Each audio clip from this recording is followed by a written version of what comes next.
Students, good morning. My name is Sahil and I am from IME Physics classes, जिसके branches Dilshad garden में भी हैं और राजेंद्र नगर में भी है। फिजिकली अपीयरेंस तो अभी नहीं पॉसिबल है ड्यू टू लॉकडाउन,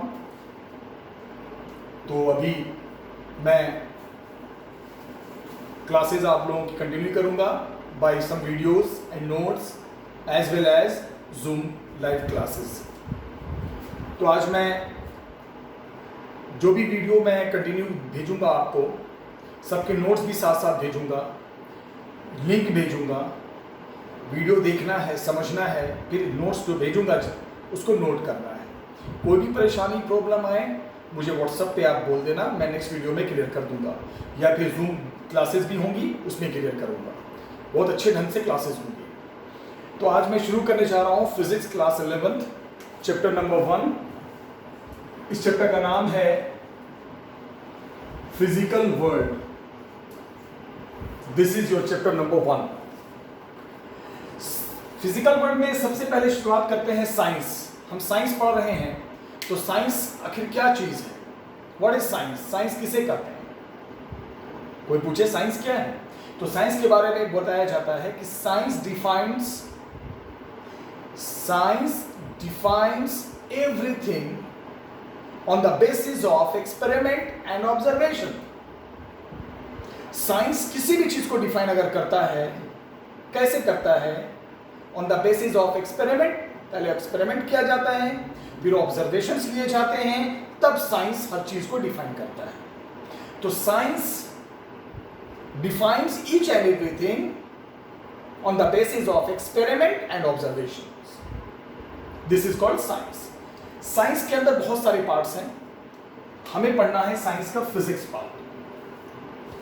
फिजिक्स, अब बोला जाए फिजिक्स क्या है, तो it is the part of science. ये तो साइंस का पार्ट हो गया।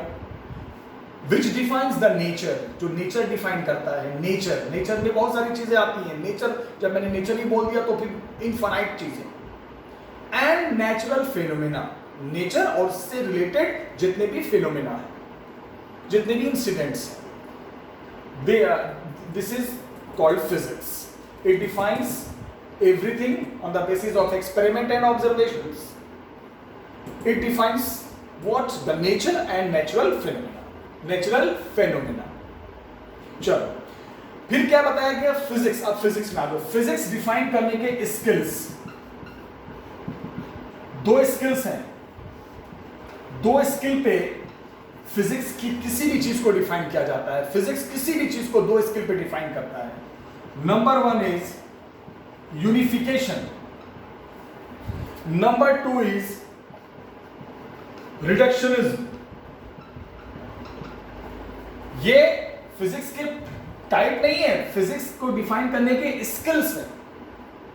यूनिफिकेशन, इस स्किल में हम किस फिजिक्स से रिलेटेड किसी भी चीज को कॉन्सेप्ट से ध्यान रखना, कॉन्सेप्ट से और कुछ लॉज की मदद से, सर्टेन लॉ, कुछ लॉ है, तो this is the skill of defining physics, to define the physics. How? with the help of some concept and certain law। कुछ बहुत सारे लॉ भी हैं जिसके थ्रू अगर हम किसी चीज को डिफाइन कर रहे हैं, साइंस की किसी भी चीज को, तो वो कौन सा स्किल अपना रहे हैं हम? यूनिफिकेशन। तो साइंस में अगर हम किसी भी चीज को, साइंस में क्या, फिजिक्स बोलते हैं हम, साइंस छोड़ो, फिजिक्स में अगर हम किसी भी चीज को डिफाइन करते हैं on the basis of their concept, कुछ कॉन्सेप्ट की मदद से और कुछ लॉज की मदद से, तो वो यूनिफिकेशन। दूसरा रिडक्शनिज्म। रिडक्शनिज्म ये भी स्किल है। कैसा स्किल है? फिजिक्स के किसी भी चीज को डिफाइन करने का, फिजिक्स, लेकिन कैसे? कॉम्प्लेक्स सिस्टम को। रिडक्शनिज्म स्किल इस्तेमाल होता है फिजिक्स में अगर हम किसी कॉम्प्लेक्स सिस्टम को डिफाइन करने जा रहे हैं, बहुत कॉम्प्लिकेटेड सिस्टम को डिफाइन करने जा रहे हैं, तो वहां उस स्किल को कहते हैं रिडक्शनिज्म। और रिडक्शनिज्म में जो कॉम्प्लेक्स सिस्टम को डिफाइन किया जाता है वो उसके कॉन्स्टिट्यूएंट पार्टिकल की मदद से, किसी बाहरी चीज का सहारा नहीं लिया जाता। इस स्किल में सबसे पहली बात सिंपल सिस्टम को डिफाइन नहीं करते, इस स्किल में साइंस में कॉम्प्लेक्स सिस्टम डिफाइन होता है, वेरी कॉम्प्लेक्स सिस्टम, और उसके कॉन्स्टिट्यूएंट पार्टिकल की मदद से। जैसे मान लो हमें बहुत कॉम्प्लिकेटेड सिस्टम एटम, एटम भी तो बहुत कॉम्प्लिकेटेड सिस्टम है, बहुत छोटा सा बहुत छोटा है एटम। अब बताओ अगर एटम को डिफाइन करना है तो हम कैसे डिफाइन करते हैं, मैं पढ़ाऊंगा 12th में। एटम को डिफाइन करना है तो उसके अंदर की सारी चीजें डिफाइन करता हूं, मैं इलेक्ट्रॉन को डिफाइन करूंगा, प्रोटॉन को करूंगा, न्यूट्रॉन को करूंगा, न्यूक्लियस को करूंगा। तो ये एटम के क्या है, कॉन्स्टिट्यूएंट पार्टिकल्स हैं। तो reductionism is the skill to define the physics of very complex system, very complex, without help of any concept, without help of any law, then how? By their constituent particle। उस system को उसी particle की मदद से define कर रहे हैं, उसी के पार्टिकल के थ्रू डिफाइन कर रहे हैं, उसी के कॉन्स्टिट्यूएंट पार्टिकल्स के थ्रू डिफाइन कर रहे हैं। तो वो फिजिक्स को डिफाइन करने का कौन सा स्किल है, रिडक्शनिज्म। तो ये कॉम्प्लेक्स सिस्टम में इस्तेमाल होता है और ये यूनिफिकेशन, ठीक है। तो ये तो हो गया फिजिक्स क्या है, साइंस क्या है, और इसको डिफाइन करने के दो स्किल। अब देखो बच्चे, सब मैं नोट्स भेजूंगा, सब लिख लेना। अब 3 तरह के साइज होते हैं, 3 तरह के साइज। पहला साइज है, याद रखना साइंस में, माइक्रोस्कोपिक। माइक्रोस्कोपिक किसे कहते हैं, microscopic, which is very very very very small, बहुत छोटा, माइक्रोस्कोपिक। एटम का साइज पता है, एटम का साइज कितना होता है, 10⁻⁻10 मीटर।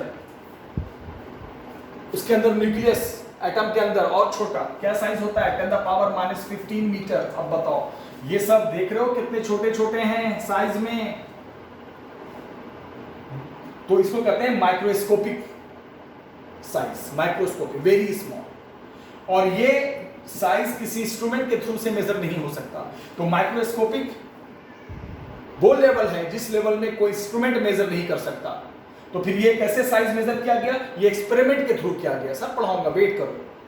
तो माइक्रोस्कोपिक साइज क्या होता है, माइक्रोस्कोपिक मेजरमेंट क्या होता है, माइक्रोस्कोपिक वैल्यूज क्या होते हैं, जिस वैल्यू का मेजरमेंट किसी इंस्ट्रूमेंट के थ्रू ना हो, कोई ऐसा इंस्ट्रूमेंट ही ना बना हो जो उस साइज को मेजर कर सके, इतना छोटा हो, इतना स्मॉल हो, जहां हर स्केल, हर मशीन फेल हो जाए, उसको कहते हैं माइक्रोस्कोपिक्स लेवल।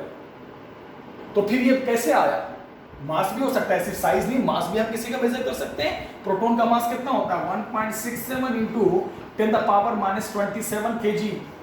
इलेक्ट्रॉन का मास और कम होता है, 9.1 इंटू 10⁻⁻31 kg। देखो चाहे सब वैल्यू बहुत छोटी है, पावर देख रहे हो, -27, -31 साइज में लो, मास में लो, किसी भी चीज का मेजरमेंट कर रहे हो, बहुत छोटी वैल्यू है, बहुत छोटी वैल्यू है, तो वो माइक्रोस्कोपिक साइज में, माइक्रोस्कोपिक वैल्यू में आ जाती है। और ऐसे वैल्यूज का मेजरमेंट किसी इंस्ट्रूमेंट के थ्रू पॉसिबल नहीं है। तो ये वैल्यू आई कहां से, ये एक्सपेरिमेंट के थ्रू आया, वो बाद में बताऊंगा मैं। तो ये सब माइक्रोस्कोपिक साइज है। फिर होता है दूसरा साइज फिजिक्स में, साइंस में, मैक्रोस्कोपिक। भाई मैक्रो, माइक्रो नहीं है, मैक्रो आ गया। मैक्रोस्कोपिक का मतलब बहुत बड़ा, बहुत बड़ा, ठीक है, बहुत बड़ा। जैसे मैं आपको एक एग्जांपल बताऊं, आपको बताऊं अर्थ का, जैसे मैं बोलूं भाई सन की डिस्टेंस, सन की डिस्टेंस अर्थ से बहुत दूर है और मेजर करके बताया गया 1.10⁻11 मीटर। अब बताओ 10⁻11 मीटर देख रहे हो कितना बड़ा है, पर वैल्यू +11 है, बहुत। कोई ऐसा स्केल बना है जो इतनी बड़ी वैल्यू को मेजर कर सके, कोई ऐसा स्केल बना है जो अर्थ से शुरू हो और सन पे खत्म हो जाए, नहीं बना। फिर भी मेजरमेंट किया गया, कैसे किया गया होगा, without any instrument but with the help of experiment. तो ये माइक्रोस्कोपिक, तो बहुत छोटा, बहुत छोटा, बहुत छोटा माइक्रोस्कोपिक, बहुत बड़ा माइक्रोस्कोपिक। माइक्रोस्कोपिक हो या मैक्रोस्कोपिक हो, ये मेजरमेंट बिना इंस्ट्रूमेंट से किया जाता है, क्योंकि ना तो बहुत बड़े वैल्यूज के लिए कोई इंस्ट्रूमेंट बना है, ना बहुत छोटे वैल्यूज के लिए कोई इंस्ट्रूमेंट बना है। तो ये सब मेजरमेंट एक्सपेरिमेंट के बेस पे होते हैं। तो जिस चीज का मेजरमेंट एक्सपेरिमेंट के बेस पे हो, not on the base of instrument, instrument जहां फेल हो जाए, एक्सपेरिमेंट के थ्रू कैसे भी करके मेजरमेंट किया जाए, वो होता है माइक्रोस्कोपिक और मैक्रोस्कोपिक साइज, माइक्रोस्कोपिक या मैक्रोस्कोपिक वैल्यूज, कुछ भी कहो, ठीक है। तीसरा साइज होता है फिजिक्स में मेसोस्कोपिक। मेसो, ये वो साइज है, ये वो वैल्यू है जिसका मेजरमेंट इंस्ट्रूमेंट कर लेता है। No need to use any experiment, no need of experiment to measure this kind of size और वैल्यूज। तो जहां इंस्ट्रूमेंट ना काम करे या बहुत छोटे में फेल हो जाता है, बहुत बड़े वैल्यूज में फेल हो जाता है, तो वो माइक्रोस्कोपिक एंड मैक्रोस्कोपिक। तो कैसे मेजरमेंट होता है इन सब का? एक्सपेरिमेंट के थ्रू। और जो एवरेज साइज के होते हैं, जहां इंस्ट्रूमेंट से ही मेजरमेंट हो जाता है, वो मेसोस्कोपिक। तो इन सभी लेवल पे हमें फिजिक्स पढ़नी है। हमें छोटे लेवल पे भी फिजिक्स पढ़नी है, हमें बहुत बड़े लेवल पे भी फिजिक्स पढ़नी है, और हमें एवरेज लेवल पे भी फिजिक्स पढ़नी है, एवरेज मेजरमेंट के लेवल पे, राइट। तो ये क्या थे? ये था लेवल, ये था स्केल ऑफ फिजिक्स। स्किल और स्केल में फर्क है। स्किल तो वो अलग चीज हो गया, कैसे हम डिफाइन करेंगे फिजिक्स को, unification on the basis of क्या कॉन्सेप्ट एंड सर्टेन लॉज, और एक था रिडक्शनिज्म, वो क्या था? कॉम्प्लेक्स सिस्टम को उसके पार्टिकल के थ्रू डिफाइन करना। ये था स्केल। 3 स्केल पे फिजिक्स डिफाइन होता है, बहुत छोटे स्केल पे भी होता है, बहुत बड़े स्केल पे भी हो सकता है, और एवरेज स्केल पे भी हो सकता है, ठीक है बच्चे। अब ये सब बेसिक है फर्स्ट चैप्टर का, सब नोट्स में मैं आपको भेजूंगा, सब नोट कर लेना आप। अब जैसे फिजिक्स में, फिजिक्स के टाइप में बताऊं, टाइप्स ऑफ फिजिक्स, इसके 2 टाइप हैं। पहला टाइप है क्लासिकल फिजिक्स, दूसरा टाइप है मॉडर्न फिजिक्स। देखो, क्लासिकल फिजिक्स, फिजिक्स को 2 हिस्सों में बांट दिया गया है, क्लासिकल फिजिक्स और एक मॉडर्न फिजिक्स। क्लासिकल फिजिक्स में क्या क्या आता है? क्लासिकल फिजिक्स में हम पढ़ेंगे मैकेनिक्स। मैकेनिक्स का मतलब each and everything related to the motion. Number 2 sound, sound भी पढ़ाऊंगा मैं, सब फिजिक्स है, लेकिन ये क्लासिकल फिजिक्स के अंदर आता है। साउंड के बारे में, साउंड क्या है, एनर्जी है, वो कैसे एक जगह से दूसरी जगह प्रोपेगेट कर रही है, साउंड मीडियम में कैसे ट्रेवल करती है, वो सब क्लासिकल फिजिक्स में पढ़ेंगे। थर्ड वन ऑप्टिक्स, ऑप्टिक्स भी पढ़ेंगे हम, लाइट के बारे में। फोर्थ वन हीट, हीट जानते हो ना, ये भी एनर्जी का फॉर्म है, हीट से रिलेटेड कुछ भी हम पढ़ेंगे। And thermodynamics, thermodynamics. Fifth one electrodynamics, electrodynamics that is related to charge, related to current वगैरह वगैरह। तो ये mechanics, sound, optics, heat and thermodynamics, electrodynamics, ये सब क्लासिकल फिजिक्स का पार्ट है। और एक पार्ट है मॉडर्न फिजिक्स, इसे लोग मॉडर्न के अलावा और भी नाम बोलते हैं, मैं लिख दूं, इसे लोग, बहुत सारे लोग क्वांटम फिजिक्स भी बोलते हैं, क्वांटम फिजिक्स भी बोलते हैं, या इसे बहुत सारे लोग, देखो 3 नाम से, एलिमेंट्री फिजिक्स भी बोलते हैं, एलिमेंट्री फिजिक्स। इसका कोई ब्रांच नहीं है, ये अकेला है। इसके तो टाइप्स है ना क्लासिकल के अंदर, इसका तो मॉडर्न फिजिक्स या क्वांटम फिजिक्स क्या है, क्या है? ये डिस्कस करता है पार्टिकल्स के बारे में। पार्टिकल्स समझ गए ना, माइक्रोस्कोपिक लेवल पे पार्टिकल्स के बारे में। पार्टिकल्स से मिलाकर मैटर बना है। पार्टिकल क्या होता है, 2 पार्टिकल्स के बीच इंटरेक्शन होता है, फोर्स, उनके बीच पार्टिकल्स हैं क्या, साइज क्या है, उनके बीच फोर्स कैसा लगता है, strong, weak, attractive, repulsive, matter बनते हैं कैसे, each and everything what we define on microscopic level, micro very very small particles के बारे में अगर हम डिटेल में पढ़ाई कर रहे हैं तो वो है मॉडर्न फिजिक्स। अब जैसे मुझे एटम के बारे में पढ़ाई करनी है, एटम के अंदर पाए जाने वाले इलेक्ट्रॉन, न्यूट्रॉन, प्रोटॉन, उनके बीच क्या फोर्स काम करता है, न्यूक्लियस के बारे में स्टडी करनी है, तो वो सब किस लेवल पे हम जाकर कर रहे हैं, माइक्रोस्कोपिक लेवल, तो वो मॉडर्न फिजिक्स में या क्वांटम फिजिक्स में आ जाता है। Quantum physics which define about the what, particles which form the matter, the interaction between the particles, the configuration of particles, each and everything related to particles on microscopic level, this is modern physics। और मैं बताऊं, ये हमें जो पढ़ना है mechanics 11th में, sound 11th में, हीट एंड थर्मोडायनेमिक्स 11th में, but optics, electrodynamics and modern ये 12th में।